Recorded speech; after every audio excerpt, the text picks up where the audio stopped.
morning robbery leaves one man dead. Weather service staff announce countrywide stop work. And church health services say scale down imminent. This is National EMTV News with Helen Sayer. Good evening and thanks for joining me for Thursday's news. A man is dead and another is fighting for his life following a robbery this morning in Port Moresby.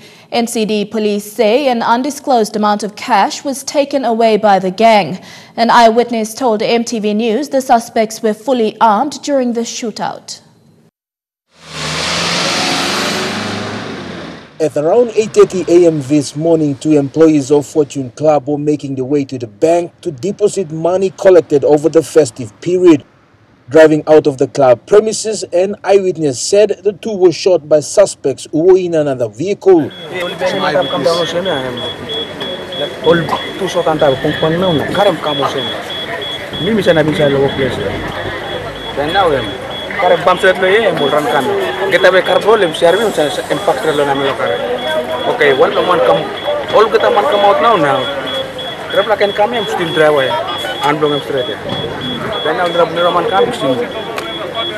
Box money.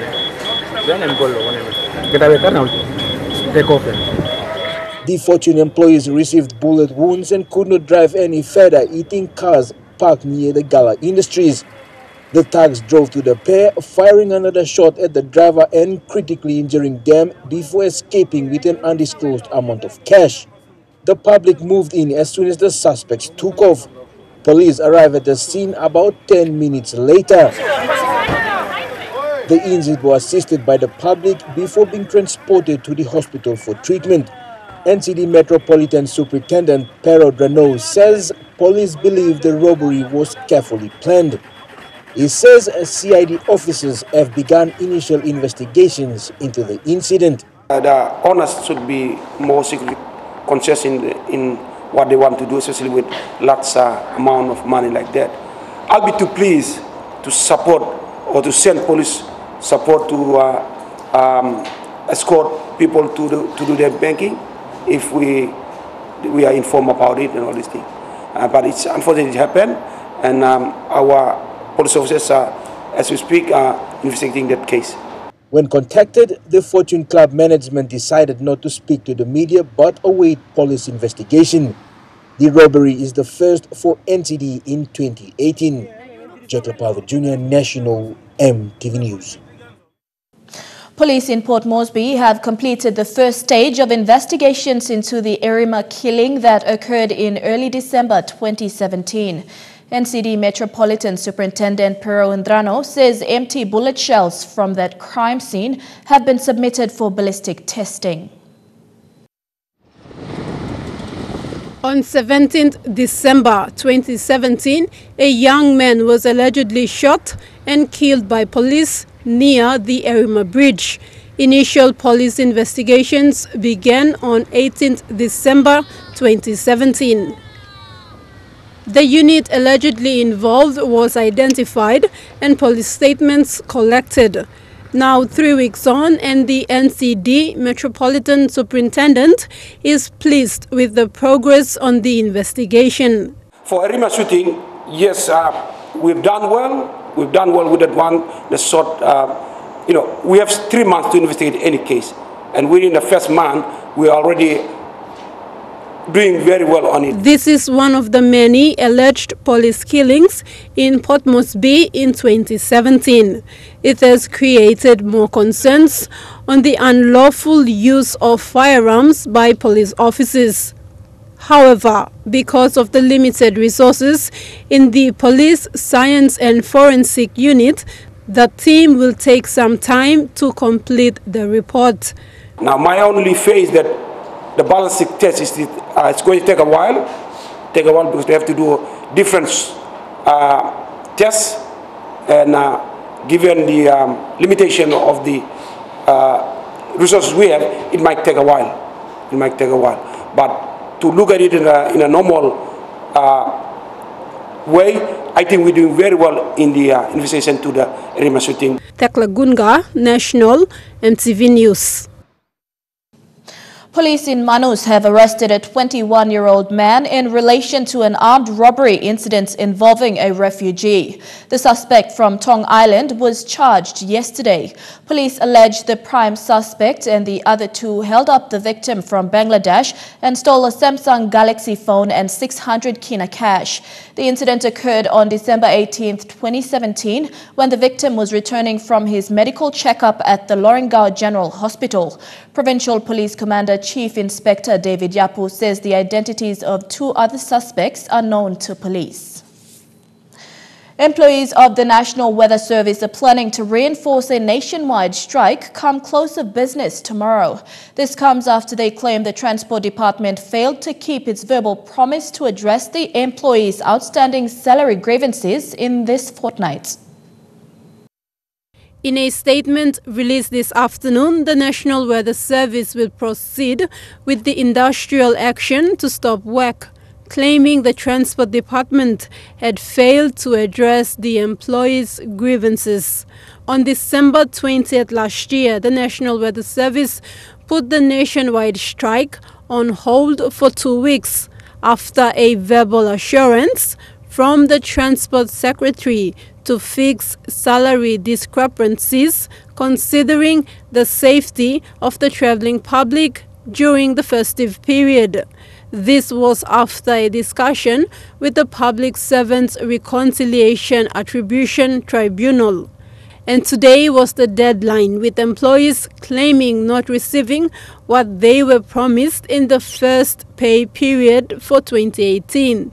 The disruption will prolong for an indefinite period until the agreed solutions are sorted out accordingly. They have apologized for the inconvenience caused. Thekla Gunga, National, MTV News. In Manus, 2 of the 6 inmates who escaped from Lorengau Correctional Centre on December 31st last year have surrendered to police. They were among the 6 who escaped from custody during a volleyball tournament in Lorengau. All are between the ages of 21 and 27, awaiting their trials at the Lorengau National Court. The 2 Moresby and the police station commander for Bulolo Police Post, Leo Kakis, has released 10 prisoners with minor cases. This police post has been operating without water supply for more than 10 years. There are currently 21 detainees in the cell block surviving without water. Kakis said to release the other minors next week. Prisoners with serious cases, which include a convict and an escapee, will be transferred to Lae. Police managed to bring in 7 suspects. This has been a concern for the past 20 years, but nothing has been done. Waste management is a growing industry in Papua New Guinea. Especially over the last decade, the business of properly disposing waste has become lucrative for those brave enough to get their hands dirty. Total Waste Management is one such company. A homegrown business has gradually increased its reputation as a leader in waste disposal in the country.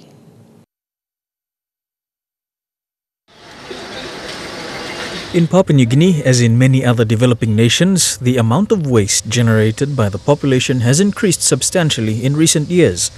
Whilst not much thought goes into how our waste is dealt with after it has left our garbage stands, there are business opportunities on offer if you are willing to do the dirty work. Total Waste Management is one such company. This local company has ventured into the waste management business, but within the lucrative mining and petroleum sector. Whilst it was initially difficult at first, their perseverance has paid off. We as a PNG company, dealing with, multinational companies involved in the oil and gas sector and mining sector have allowed us to really understand what the benchmark is in terms of providing waste services in the country. So, we're a young company. We're only sort of 6 years old now, but we've really developed ourselves into a leader in the industry. And a major part of their success has been their ability to achieve ISO accreditation, an essential part of their success. Like I said, I think when you're working with clients in this sector, they've got international standards that you need to meet. Okay, so for us it's been a real work in progress. a lot of continual improvement and looking at areas that we need to further develop. Okay, but it's about understanding what those standards are and how we go about to make sure that we're meeting them. Okay, and ticking the boxes for our client, but also for our company as well. So one of those things was for us to become ISO accredited. In both quality, safety and environment, okay, which we have been now for the last 2 years. But like any other local company, they are not resting on their laurels. According to Mr. Chan, given that the company will be assessed on a regular basis, they are aiming to continue to improve how they deliver waste management services to the customers. And it's one thing to get that ISO standard, but it's also to maintain it, okay, and further develop the standards within the the operating procedures and the processes of how we manage waste and how we go about our business. Meribatulo, National EMTV News. Health services provided by churches will be scaled down if the national government fails to pay outstanding grants. Board member of the Christian Health Services PNG, Reverend James Coy, says the government must respect its commitment and adequately support churches. Reverend Coy said a balance of 23 million kina remains outstanding for 2017. According to the books, about 70 million kina was allocated in 2017, with 23 million remain outstanding. CHS and its agencies believe the government needs to keep to its promises in achieving its obligations. We make this press release for action by the government and its responsible department. 80% of rural health services, that is 464 facilities, is provided by church-based organizations. With funding not reaching these health facilities on time, there is a wider chance of scaling down of services. Services and its agencies, it seems our hands will be forced to, if no guarantee is received from the government, that all our health workforce will be paid their dues over the next couple of days. In 2017, the Christian Health Services faced similar financial issues. This saw an agreement signed between the state and CHS and its agencies in April. The organization says the government has failed to keep its promises. The delay of adequate funding to support Christian Health Services is also affecting the salary of its workers. Staff of church-run health facilities have been without pay for 4 months. They will need money to live. Many of them are from different places and they serve there. And they need money to survive and continue to provide service, but they cannot. A massive scale down of services will come into effect if the government fails to pay what is promised to Christian health services throughout the country. Jack Lopave Jr., National EMTV News. You're at National EMTV News. Among stories after the break, IPA extends deadline for annual returns. Higher Education Secretary says leak of final results identified and supports hikes in uni school fees. Stay tuned for those and more.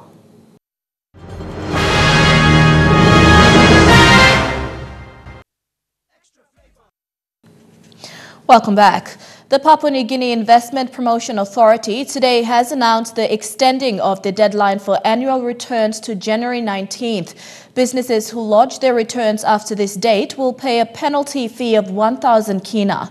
IPA is therefore encouraging companies to file their outstanding annual returns online, as over 90% of annual returns filed online do not require review by registry staff. Filing annual returns online will allow IPA's system to effectively monitor individual filings in future and reduce the cost of annual return filing. The task force investigation into the identity of the person who had leaked the selection information prior to its official publication has ended with a suspect. DHER's Secretary Father Jan Juba says the matter has been treated as criminal. He says at the time, only 3 universities had requested for the PDF file of the selection list. A staff member of the University of Papua New Guinea was identified to have shared the information to someone in Lae, hence it ended up on social media Facebook. Father Zuba says the online selection was not affected by this, rather it had helped in identifying who exactly leaked the information and to whom the information was shared. So we had, this year was very easy for us to find who will make this link, because this year, last year, sorry, there are three institutions asked: University of Papua New Guinea, University of Technology, and University of Goroka. These three universities asked for the names in the PDF file, and Department of Education and Department of Higher Education. There's no reason not to give.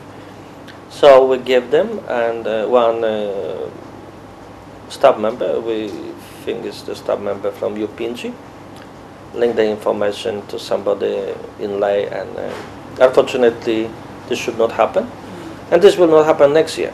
So we already make assessment and evaluation of the system, and we will ask in end of March this year that all vice chancellors and heads of other departments will appoint people for selection. They will not come in here, they will do selection in their own institutions, but we will send our staff to train those people.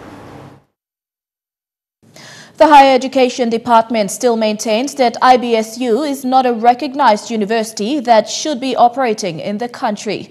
Departmental head Father Jan Schuba says the decision to revoke IBSU status is from the National Higher Technical Education Board, solely responsible for permitting higher learning institutions in the country.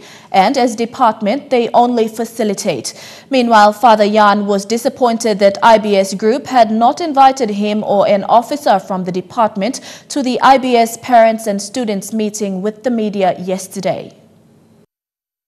Father Yang says he was unaware of the dialogue yesterday and would have attended such an important meeting to explain clearly the IBS situation in relation to its university status.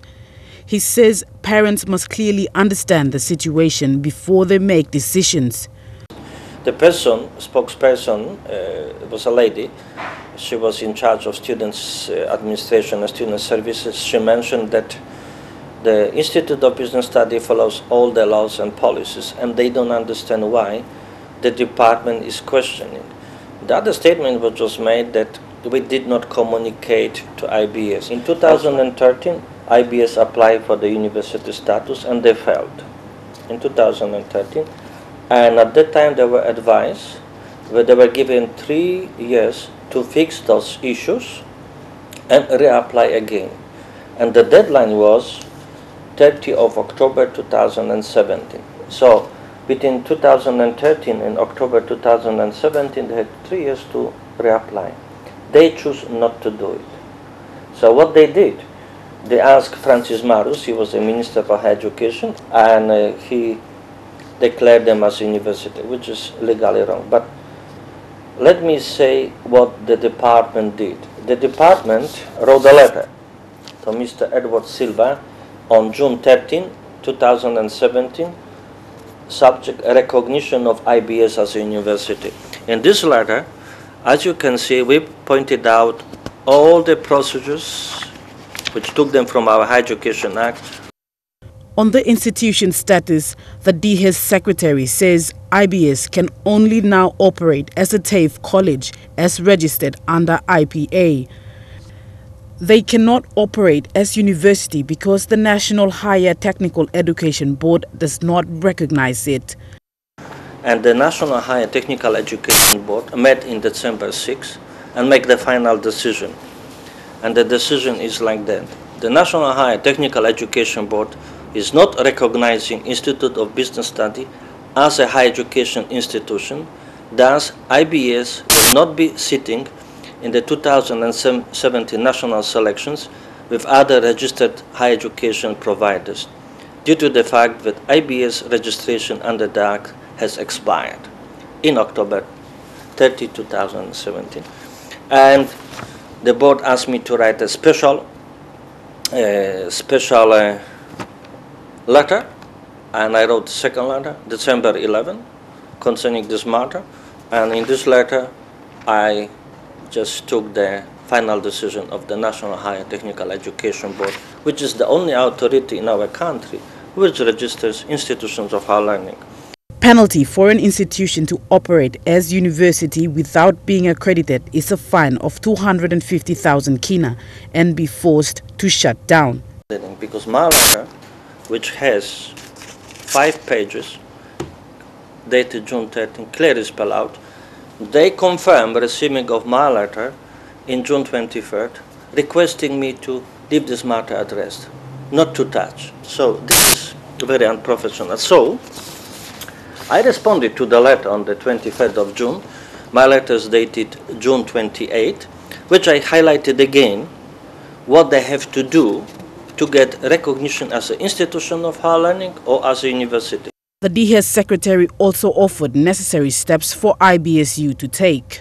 What we expect IBS to do to be recognized as a institution of higher learning or university, and then we could accredit those programs. So in those June 2013, we got response from Mr. Edward Silva on June 23rd, saying that they are complying with everything which is incorrect. And what was interesting, the conclusion, which I highlighted in yellow, we request you raise the matter for the benefits of aspiring younger generation in the country. So basically they asked me to cooperate with corruption, cooperate with compromising standards of higher education in Papua New Guinea for the sake of young Papua New Guineans. Stacey Yalo, National, MTV News. Lay-based senior pastor of Foursquare Church, Bob Apperson, says social issues affecting individuals need a holistic approach to promote unity within communities. He says churches should collaborate and build resources to help save humanity. His message is aligned with the annual World Religion Day this month. And that's my understanding of... Pastor Bob Apperson says churches and other religious beliefs should work in unification with non-government organizations, public and private sectors. He says all faith organizations should put away religious differences and create space for unity for humanity. Nobody can do it themselves. The need of humanity, just here in Papua New Guinea, let alone globally, is enormous. And there's no one group, no one organization, no one religious belief that can handle it by themselves. We just don't have those resources. But if we pool our resources and work together, we can go a long way in reaching the needs of again, just here in Papua New Guinea, the needs of humanity. You know, the World Religion Day was initiated in 1950 in the United States and celebrated on the third Sunday of January each year, aimed to promote oneness of religion. World Religion Day is about conversation, learning about how religion shaped the world around us. But nowhere does anyone have a license for hatred or violence in that diversity. It's just not there. We can't do it. We can't do it. We must come together in our likenesses, our agreements, and work together. The Baha'i faith in PNG is a religion that has been in the country for over 60 years. The Baha'i community of Lay is preparing to celebrate the World Religion Day event on the weekend with other churches. The get-together will also identify ways to work together to help eradicate social problems to better community livelihoods. It's not a day to convert people, but it's a time to converse with people, to exchange what is religion, and to share what we believe in and what we think each one of us will be contributing to better in the society or world around us. And many of us, we think that the religion is cause of disunity, but reality is meant for uniting mankind. Religion means to unite mankind. Julie Badui Owa, National, MTV News, Lay. Treasurer Charles Abel has acknowledged significant contributions of the International Monetary Fund or IMF, providing economic advice and support through the Treasury Department. This comes after a report by IMF that predicted a positive outlook for the country in 2018. The report has also commended the government efforts in spending reduction to contain public debt and accomplishment of the 100-day plan with macroeconomic stabilization objective through the 2017 supplementary budget. Minister Abel says the economic prospects for the country will see a further boost with the upcoming APEC summit. And now looking at our finance news, the Kina closed unchanged at 0.3095 US dollars in the interbank markets. At Bank South Pacific, your kina was buying $0.302 US dollars, $0.3814 Australian dollars, $0.2472 euro and 33.62 Japanese yen. Looking at commodity prices at New York close, copra closed higher while gold, coffee and cocoa closed the day lower. Crude oil is trading higher while palm oil and copper closed the day lower. And on the stock market, the Dow Jones closed at 98.67 points higher, the ASX closed at 6.7 points higher, and the All Ordinaries also closed higher at 10.1 points. You're tuned in to National EMTV News. We take a look at the Pangu Party's Moresby win and its expectations, a story about the passing of a local comedian and a widows' association growing from strength to strength. Don't go away, we'll be right back.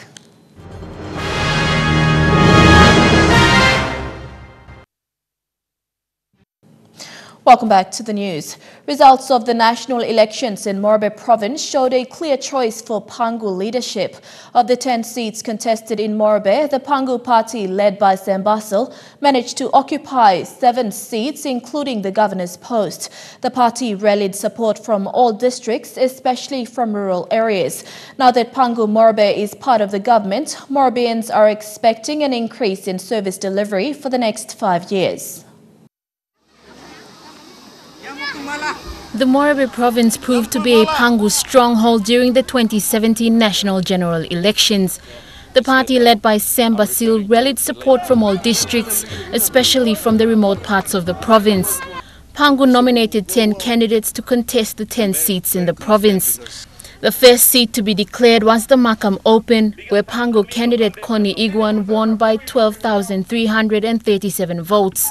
Party leader Sam Basil became the second to be declared for Bulolo Open, winning by 26,184 votes. This is the result we produce him.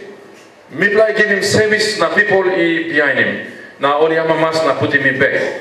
The Pangu party managed to claim 4 more seats in the Minyamya, Tewai Siasi, Finshafen and Nawai Open, including the regional seat, with Governor Ginsen Saonu winning by 128,448 votes. Today, Governor-elect, people of Moresby only talk. Today, a new day for the development of Moresby province. After their swearing in at the National Parliament, people in Moresby gathered at the Nadzab airport to welcome their leaders. Hundreds gathered at the provincial government the next day to witness the members swearing in to the House Tutumang. Soon after, lay member John Rosso, who contested the elections as an independent candidate, joined the Pangu party, bringing their numbers up to 8 in Moresby. The Pangu party was a stronghold in the opposition. The Pangu Moresby branch's decision to move to the government after leading a strong campaign against the Prime Minister Peter O'Neill was unexpected for many. Despite being in the opposition for more than 9 years, party leader Sam Basil managed to deliver services to his electorate. These include the purchase of the Spirit of Bulolo aircraft and the rural electrification program launched last year. Both were funded through the district support improvement program funds.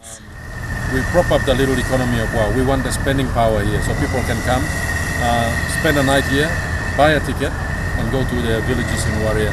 Not only Warrior but in Oro province, Kira and in Kerema. Now that a Pangu member has claimed the Moresby governor's seat, with party leader Sam Basil also being given a ministerial portfolio, this is what people in Moresby are now expecting. And solo every blow jum to so me like almost help him lo straight him every blow jum price must come down little me bla. Long time me play stop na me play no looking senis or say at least me play looking some plus senis. So I'm good plan also I'm go joining government. I believe with this team now or joining government. Now I believe that Prime Minister need to consider lo development lay come up with some second city blow Papua New Guinea. So me play like him say government must service lo me play lo straight the road na me play by. Travel good lo road. Me play like him some all leaders in Selong Moresby almost take him road infrastructure must priority. Especially Blolo Road Highway, na too long, National Highway belong, Islands Highway. Lucy Kopana, National EMTV News, Leh. Jerry Agus, the PNG Tourism Promotion Authority CEO, says the passing of the Fuzzy-Wuzzy angel Havala Laula brings to a close an enduring chapter of the Kokoda track. He says the late Havala Laula was the iconic figurehead and living image who gave soul and meaning to the legend of the Fuzzy-Wuzzy angels, especially for thousands of Australians who walk the Kokoda track every year. The popular Fuzzy-Wuzzy angel lived to commemorate the 75th anniversary of the Battle of the Kokoda track before closing an incredible chapter in PNG's war history. Kupatoru, famously known as Iriputi, has died. Known for his comedy sketches and stand-ups with other comedians throughout the country, Toru passed away last Saturday after a long illness. His family is now appealing for assistance in repatriating the late Kupatoru to his home village. Dubbed as one of the country's best street comedy performers, the late Kupatoru, or Iriputi, passed away last Saturday at the Port Moresby General Hospital. As a performer, he travelled around the country with best-known Watete, Eddie Wapona. Together, they performed many sketches, including awareness for the Electoral Commission and the National Fire Service. They also performed in many election campaigns for MPs like Northern Governor Gary Jufa. Toru also appeared in a series of episodes on MTV's Funny Tussle program. Time sa boom one time plem papa mi plem pikinini em sa alright straight. So time lucy mi na gona was em got big la hole backside lo bone blumi. So em no got slack man pa mi em ken sana backside na saputi mi lo walking mo legal funny inside lo country bloni mi inside lo papa nigini. Toru's untimely death has left his wife and family worried on how they will repatriate his body home. They are calling on the general public, especially those that know Toru, to assist through cash or kind to the family. Me asking people kindly loan assist me loan kisim body godang. So me no lustin to lo governor blonpla, NCD governor pass pakop, can assist me one time a Gary Jufa, lo governor blon oro, assist me lo kisim body godang. Stanley Over Jr., National EMTV News. The Widows Association today carried out their community service program and cleaned in and around the Waigani police station. They have been doing community service voluntarily since the association began, and with the new year out of the way, have started the program in Port Moresby. The Widows Association has 2,000 registered widows nationwide with several offices around the country. These widows are from the Northwest District where the Waigani police station is located. They're doing general cleaning around the station. Widows Association founder Maria Unde says the cleaning is a part of their community service program and the first in NCD. Working as a community services providing to clean up the place. Because usually we come and get the services out from here and we never think back to come and clean the place. Waigani Police Station Commander Jerry Yawa says this type of initiative is the way forward in getting the community to work together with the police. If they can come to this kind of groups to assist stations like this in the near future, it will help us in the long run. And establishments like this supposed run properly, maintain properly. It will improve the policemen and women performances. Maria says most of the widows have been either abandoned by their children or have no form of income. Like all these widows, where they are, the children are now getting rid of these widows now. So we don't know where to go. So that's why we have to, when we have nothing to do, we have to come out to the station to do cleaning. The Widows Association also carries out community service in other provinces. We have started in 2013 and gone so far 14 up to the islands and Western Islands. That's in Tambul. We've got widows there, about 300, more than 300 there. And we've got our office there. They are cleaning the stations and also they are doing farmings. Recently, the Widows Association conducted a financial education program with BSP and had 200 widows open bank accounts with BSP. They also have a micro scheme where the association grants loans to the widows to help them. But the association hopes this year the government can also lend a helping hand. We want our own policy for the widows to be done, and we want the government to recognize. And all these widows are the aging group widows. They are not young widows. So especially now we are doing all this for the next generation to come in. Adelaide Sirks, Kari National, MTV News. You're with Thursday's news. Trukai Sports is up next. We take a look at the return of the SPPNG Hunters to training and 5 PNG Kumals joining teams in England. Stick around for that.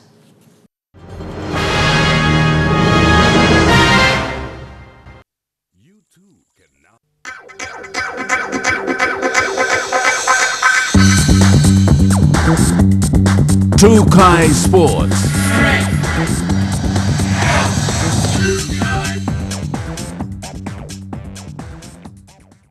Welcome to Trukai Sports. The SPPNG Hunters players are into their final half of pre-season training.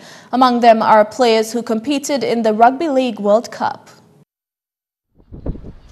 32 players are set to resume training. The pre-season camp kick-started with 44 men, 17 players from the Intercity Cup competition, 4 from the Ley and Port Moresby Academy, 2 from PNG Games, 1 from Port Moresby Rugby League team Paga Panthers, and Ipswich Jets at Mkorave were selected. Out of 25 players from last season, only 16 have returned. The team will be missing some stars from last season, the likes of Israel Eliab and Blenda Bavu, who failed to turn up for training, while Wellington Albert joins English Super League club Widnes Vikings. Many players who took part in the PM's 13 last year were selected to be part of the Hunters train-on squad. Since the first week of pre-season training, coach Michael Marum cut 8 members from the squad due to either personal, family, study or employment reasons. The training camp will run for the next few weeks before Coach Marum names his 2018 team at the end of this month. They will then prepare for their trial match against NRL club Brisbane Broncos on the 24th of February at the National Football Stadium. Elijah Levet, National, MTV Sports. This year we'll see 5 PNG Kumals join teams in the English Super League. After the World Cup, teams from England showed interest in these players offering contracts to join. The first to any contract was Kumals winger Gary Lowe. He signed with the Castleford Tigers after a successful year with Tier 2 club Sheffield Eagles and after his outstanding performance during the World Cup. Kumals captain David Mead picked up a 3-year deal with the French club Catalans Dragons after spending a year with the Brisbane Broncos. He joins fellow Kumal Paul Ayton. Kumals hooker Kat Baptist was instrumental during PNG's campaign in the World Cup and was set to join the Canberra Raiders but was released by the team. He managed to pick up a 1-year deal with English club Ley Centurions. Kato Otio signed with English Super League club Widnes Vikings, bringing his time with the Raiders to a close. The Vikings then signed Wellington Albert from the SPPNG Hunters. Wellington is the latest PNG player to join a Super League team. Many Papua New Guineans have played in the Super League over the years, the most notable being Stanley Gene and Makaili Aizu. With a handful of PNG internationals currently playing in England's highest level, we may see more Papua New Guineans joining clubs in the Super League. Elijah Levet, National, MTV Sports. The Grassskirt Initiative will be presenting sporting equipment to various communities tomorrow. This initiative was founded by PNG international powerlifter Tahina Booth in 2016. One of the recipients is the Badihagwa community with the aim to minimize gender-based violence through sport. This also helps to promote sports tourism in the country. You're watching Trukai Sports. When we come back, we'll look at National Soccer League and 2 of its biggest stars. Stay tuned.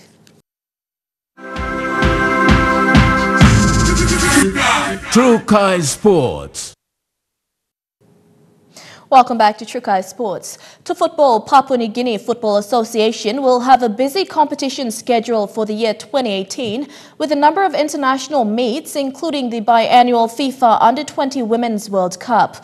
However, on domestic front, the National Soccer League takes precedence as the top-tier soccer competition in the country, says PNGFA President John Wesley Gonjuan. The inclusion of 7 teams in the National Soccer League competition was confirmed today by PNGFA Senior Vice President John Wesley Gonjuan.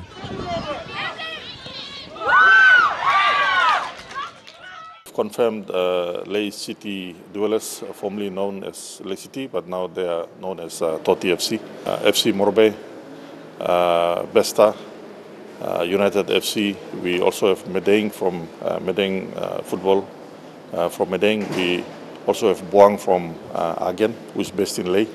And we have from Port Moresby will be Southern Strikers and FC Momase that will be taking part in the competition. Despite the 2017 season not ending with the finals playoff, Gonjuan said this season will draw out the best in all participating teams, with the level of competition expected to reach another height. Our NSL, our National Soccer League is a premier competition that we have in the country. That's where all our top players participate. So every year, it's always a great and a strong competition. The top 2 teams in the NSL competition will earn a spot in the OFC Champions League. The OFC Champions League that will be held in February. That's where Lay City Dwellers plus Medang FC will be leaving us. But whilst they are away, we will continue to have the competition. And when they come back, they will be having the catch-up matches. While the NSL kicks off the football fever in the country, on the international scene, other events such as the National Under-17 Youth Tournament, FIFA Under-20 Women's World Cup and the OFC Women's Nations Cup is locked in for PNG's participation. Now we ask the football family and the supporters of football to continue to focus on what's in the game. We will be able to update you on the match schedules and the draws, so that you can be able to go down and watch your favorite team and support them during the NSL season. Meanwhile, the official NSL draw and game format will be announced tomorrow at the PNG Football Association head office in Port Moresby. Shane Saroya, National EMTV Sports. Still on football, back-to-back National Soccer League champions Toti City Dwellers, who were formerly known as Lay City Dwellers, will retain the service of club great Nigel Dabinyaba to lead the charges this season. Dabinyaba will link up with Raymond Gunemba, who also agreed to see off the 2018 season with his beloved club City Dwellers. Nigel Dabinyaba will join the defending champions Toti City Dwellers from Penang FC and will be joined by several newcomers to the side. Lay City Dwellers coach Peter Gunemba confirmed that City Dwellers are well into training ahead of the competition and had retained most of last season's squad.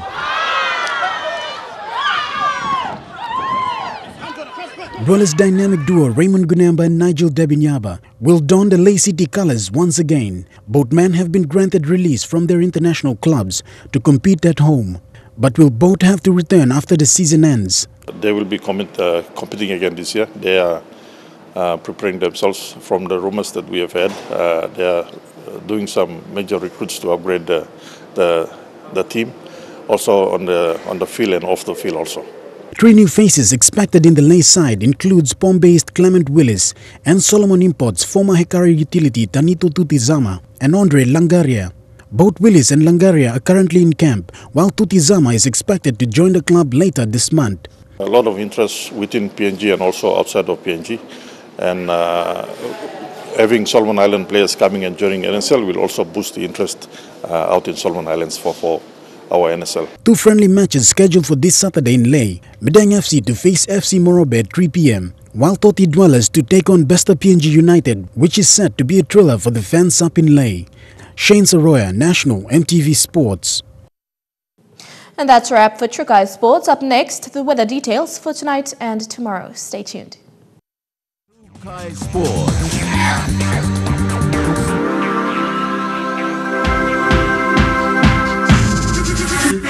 Trukai Sports. The weather details are proudly brought to you by Dulux Weather Shield. Worth doing with Dulux.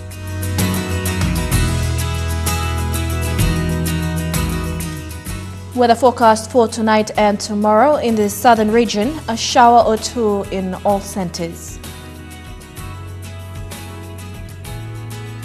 In the Moresby region, mostly fine in Lay, Medang, Wewak and Vanimo, and fine weather in Wau. In the New Guinea Islands region, fine weather in all centers.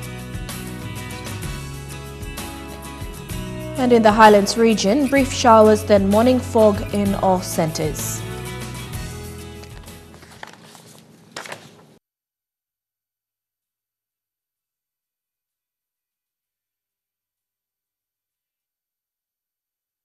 The weather details are proudly brought to you by Dulux Weather Shield. Worth doing with Dulux. Before we go, a look at our top stories. Morning robbery leaves one man dead. Weather service staff announce countrywide stop work, and church health services say scale down imminent. And that is Thursday's news, 4th of January 2018. From all of us here at EMTV, pleasant viewing. Good night.